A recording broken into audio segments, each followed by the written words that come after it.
Assalamualaikum warahmatullahi wabarakatuh.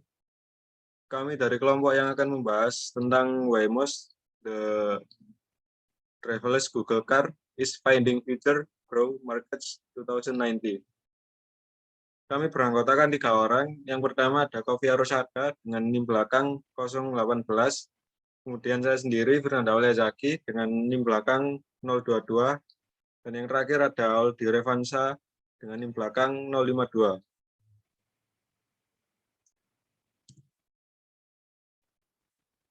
Di sini saya akan menjelaskan tentang perusahaan Waymo. Waymo adalah perusahaan pengembangan teknologi self-driving. Waymo berada dalam perusahaan induk Google, Alphabet yang bermula pada tahun 2009.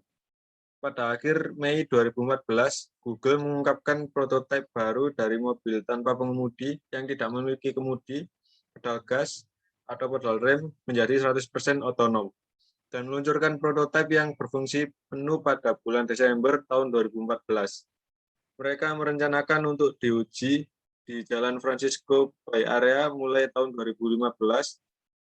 Firefly mobil itu dimaksudkan untuk berfungsi sebagai platform untuk eksperimen dan pembelajaran, bukan produksi massal. Pada tahun 2015, Google menyediakan perjalanan tanpa pengemudi pertama di dunia pada jalan umum. Perjalanan tersebut diambil oleh Steve Mahan, mantan CEO Santa Clara Valley Blind Center di Austin, Texas. Ini adalah perjalanan tanpa pengemudi pertama yang berada di jalan umum dan tidak didampingi oleh pengemudi tes atau pengawal polisi. Mobil itu tidak memiliki setir atau pedal lantai. Kemudian ada keunggulan. Pada tahun 2017, Waymo meluncurkan sensor dan chip baru untuk diproduksi. Kamera yang meningkatkan visibilitas dan wiper untuk membersihkan sistem lidar atau sensor. Waymo memproduksi serangkaian perangkat keras self-driving yang dikembangkan di rumah. Sensor dan perangkat keras ini memiliki sistem visi yang ditingkatkan, radar yang ditingkatkan, dan lidar berbasis laser untuk mengurangi ketergantungan Waymo pada pemasok. Selanjutnya akan dibacakan oleh teman saya. Persilahkan. Oke, baik. Saya melanjutkan dari Mas Firnanda. Ya. Jadi ada komersialisasi dan target pasar. Chrysler Pacifica dan Jaguar E-Pace yang dipakai oleh Waymo merupakan kendaraan yang dimodifikasi untuk mengemudi sendiri dan digunakan oleh Waymo terutama untuk naik kendaraan.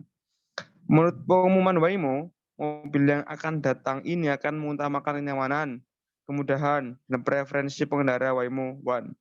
Dengan fitur-fitur seperti lantai datar, masuk dan keluar yang mudah, kursi yang dapat disesuaikan, seperti itu. Tujuan desain lainnya termasuk ruang kepala yang luas, ruang kaki dan kursi yang dapat direbahkan, layar dan pengisi daya dalam jangkauan lengan, serta kabin kendaraan yang mudah dikonfigurasi dan nyaman. Dari render yang tersedia hari ini, kita melihat tumpukan sensor utama di atap dengan unit lain di sekelilingnya. Versi ideal, suatu hari dari mobil ini tidak memiliki roda kemudi dan pedal hanya dengan layar sentuh terpusat di bagian depan. Tetapi desain ini mungkin akan memerlukan perubahan peraturan sambil memastikan tingkat keamanan yang konsisten dengan standar kendaraan di negara produksinya, Federal AS. Amerika Serikat. Next. Ya, pertanyaan dan jawaban. Mungkin untuk pertanyaan pertama, teman-teman, ini kriteria mana yang akan Anda rekomendasikan untuk digunakan Waymo dalam pemilihan pasar negara masa depan untuk mobil self-driving dan layanan suplemennya?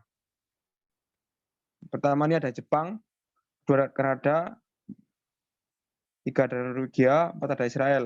Dikarenakan angka kematian lalu lintas per 100.000 penduduk sangatlah kecil, berarti di sini penduduk dapat disimpulkan sudah mulai paham dan menerapkan asas keselamatan dalam pengendara. Bisa mengetahui juga bahwa penduduk saat ini sekarang sangat informatif dalam urusan umum. Dan yang paling penting ialah di semua negara di atas mempunyai pendapatan besar per kapita. Jadi semua negara yang saya sebut tadi itu mempunyai pendapatan besar dan juga angka kematian kecil, teman-teman, seperti itu. di negaranya. Dan angka kecelakaan rata sangat minim apabila dibandingkan dengan negara lain. Mau next untuk bisa dijelaskan Mas Oldi, silakan.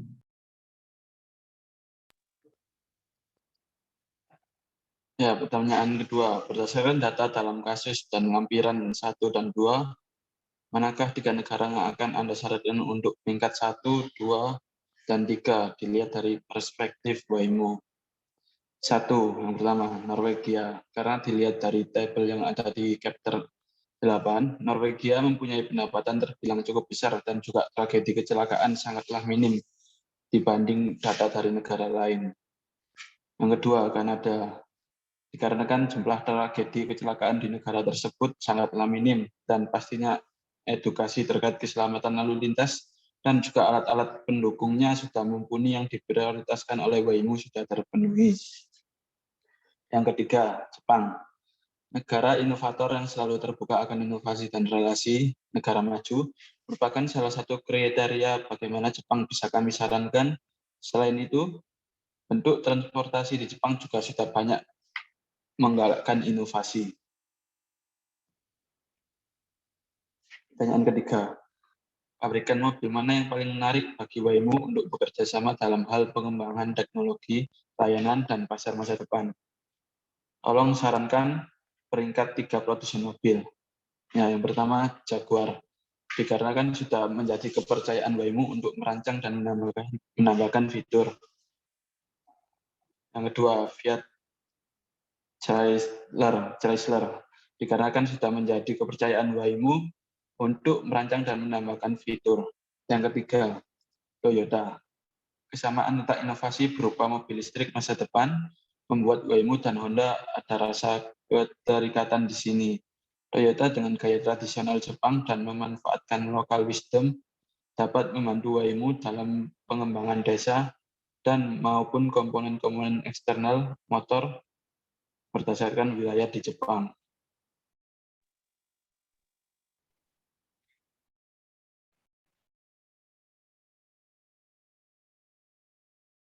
Sekian presentasi dari kelompok kami. Dari data tersebut adalah yang sudah kami cari dan itulah hasilnya. Kurang lebihnya saya mohon maaf.